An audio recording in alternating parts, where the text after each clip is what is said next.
Shalom, friends. This series is dedicated to blessed memory of Yaakov, son of Asher and Borcha Davidov. May his neshama have an aliyah. There are names in the Torah that we think we understand immediately. Datan and Aviram usually placed in this category. We hear their names and we think troublemakers, rebels, people who fought Moshe from the beginning until the earth finally swallows them. But before we rush past them, we should notice something strange. The Torah keeps bringing them back. They are there when Moshe first reveals himself to his brothers. They are there when Pharaoh makes slavery worse. They appear again around the manna, and finally they stand with Korach in one of the most dangerous rebellions in the Torah. So the opening question of this series is not how can we defend them. We're not going to defend them. The Torah does not defend them. The question is deeper. Why does the Torah want us to keep seeing them? What did they notice about Moshe? What did they misunderstand? What fear or resentment kept returning every time Moshe led the nation into the next stage of redemption? In this series, we will follow a chain of clues.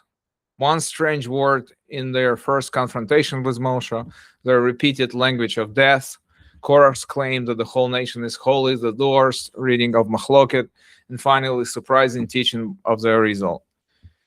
By the end, we may see that Datan and Aviram are not flat characters. They are a warning about something much more subtle. What happens when a person stands close enough to recognize holiness, but not humbly enough to trust it? Let us begin with our first confrontation with Moshe, and with one very strange word. The first time we meet Datan and Aviram, according to Chazal, they are not arguing about Korach. There is no kichuna yet, no desert rebellion, no claim that the whole congregation is holy. They are in Egypt, two Hebrew men fighting, and Moshe intervenes. Moshe says, "Rasha, why do you strike your fellow?" The man answers, "Who made your man a ruler and a judge over us? Are you saying to kill me as you killed the Egyptian?" The phrase is strange. Are you saying to kill me?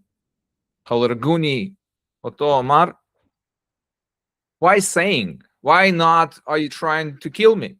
Rashi brings Chazal. From here we learn that Moshe killed the Egyptian with the Shem HaMeforash, the explicit divine name. Now ask the obvious question. How did they know? If Moshe killed the Egyptians through the Shem, that is not a normal weapon. It is not a sword. It is not public technology. It is not something everyone would understand.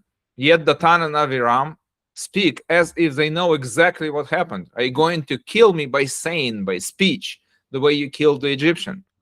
The Gur Aryeh, discussing Rashi, explains that they could have seen some external action, Moshe placing his hand on some physical gesture together with speech. But for our drasha, the key point is this: Datan and Aviram are not clueless.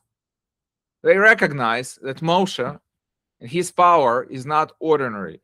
Moshe's power is dibur. His speech can kill. His speech can redeem. His speech can command Pharaoh. His speech can open a new reality. That makes their first accusation much deeper. They're not saying who appointed you. They're saying, we know your speech is dangerous. We know what happens when you speak. We saw it. This may be the first seed of their entire life story. They recognize holiness, but they do not trust it. They recognize Moshe's divine speech, but they experience it as a threat. The same dibur that will later bring Geula is already in their mind associated with death. This also gives a new way to think about the phrase Anshei Shem in the Korach story. Strictly speaking, the pasuk's Anshei Shem refers to 250 leaders who joined Korach, Datan, and Aviram, not specifically the Datan and Aviram. And the Zohar reads Anshei Shem as people connected to the name, to Malchus, and to the side of Gevurah. But Datan and Aviram behave like people who are also name conscious. They understand that names, speech, and divine language are real forces. The tragedy is that awareness of Shem does not automatically create ira. It can become suspicion. A person can know that something is holy and still interpret it as dangerous. The Datan and Aviram's first problem is not ignorance. It is a distorted relationship to holy speech. Moshe speaks from Hashem. They hear danger. Moshe's words will become the channel of redemption. They hear the possibility of death. Once we see that they experience Moshe's speech as dangerous, the next scene becomes even sharper. Pharaoh makes the slavery worse, and they say exactly what they have always feared.